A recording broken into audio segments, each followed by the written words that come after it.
লক্ষ কোটি শুকরিয়া যে রব্বুল আলামিনের প্রতি, যিনি আমাকে আপনাকে সকল কাজ থেকে ফারেক করিয়া সুস্থতার সঙ্গে তার ঘরে আসার বসার কিছু কথা শোনার তৌফিক দান করলেন। সে মহারাজের প্রতি অন্তর থেকে শুকরিয়া করি। সকল পরিকারের মতো শুকুর মুখে বলে আলহামদুলিল্লাহ। লক্ষ কোটি দরুদ সে মহামানবের প্রতি, যার সুপারিশ না ছাড়া আমরা কেউ জান্নাতে প্রবেশ করতে পারবো না। সেই আখির নবী, বিশ্ব নবী, রাহমাতাল লিল আলামিন, সকলে পড়ি সাল্লাল্লাহু আলাইহি ওয়া আলা আলিহি ওয়া সাল্লাম। আলহামদুলিল্লাহ, দেখতে দেখতে আমরা দীর্ঘ 11টি মাস শেষে রমজান মুবারকের গন্ধ পেয়ে যাচ্ছে। আলহামদুলিল্লাহ, ব্যবসায়ীরা জানে অসুস্থ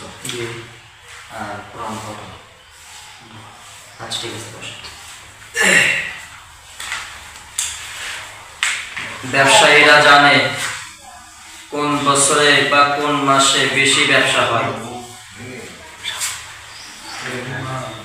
যে কোনো ব্যবসায়ী বলেন বা যে কোনো কাজই বলেন, কোন মাসে বা কোন বছরে বেশি ব্যবসা হয়, বেশি লাভবান হয়, এটা ব্যবসায়ীরা জানে বা যে কোনো পেশাদার লোকেরাই জানে।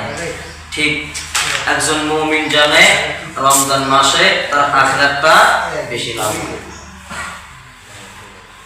একটা মুমিনের জন্য সবচেয়ে গুরুত্বপূর্ণ মাস রমাদান মাস। বাকি 11 মাস আল্লাহ রাব্বুল আলামিন ফেরেশতাদেরকে বোঝায় যে আমার বান্দাকে আমি সৃষ্টি করেছি, তোমরা তার আমল লেখো, গুনাহটাও লেখো। আর আল্লাহ রাব্বুল আলামিন এই রমাদানুল মুবারকে, এই রমজান মাসে ওনার ফেরেশতাদেরকে বলে, তোমরাও লেখো ঠিক আছে, কিন্তু আমি আমার বান্দাকে ইশারা করে সব লিখবো, আমি নিজের হাতে লিখবো। কে লিখবে? আমার আপনার রব। রাসূল কারীম সাল্লাল্লাহু আলাইহি ওয়া আলিহি ওয়াসাল্লাম বলেন, বান্দা যখন নামাজের অবস্থায় দাঁড়ায় তখন তার সমস্ত গুনাহগুলো মাথার উপরে থাকে। আল্লাহ রাব্বুল আলামিন তার কুদরতি হাত বান্দার ঘাড়ের উপরে রাখে। সুবহানাল্লাহ বলেন না?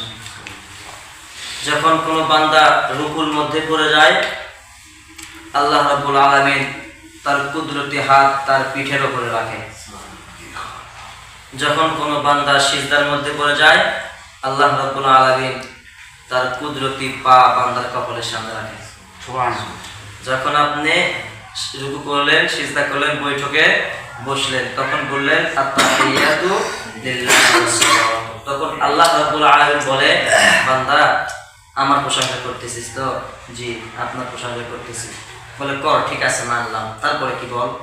তখন আপনি বলবো আল্লাহুম্মা সাল্লি আলা মুহাম্মাদ। তখন আল্লাহ বলে, বান্দা এখন কি আমার রাসূলের দরুদ পাঠ করতে বলতেছিস, আমার রাসূলের প্রশংসা করতেছিস তো? জি। তারপরে কি বল? তখন আমরা বলি আল্লাহুম্মা ইন্নী যালামতু নাফসি যুলমান কাসীরা। তখন বান্দা আল্লাহ বলে যে, বান্দা প্রথম তো আমার শুকরিয়া আদায় করলি, আমারই প্রশংসা করলি, তারপরে রাসূলেরটা বললি, এখন তোর কি চাস তখন তুই বল। তখন আমরা বলি আল্লাহুম্মা ইন্নী যালামতু নাফসি, বলে আল্লাহ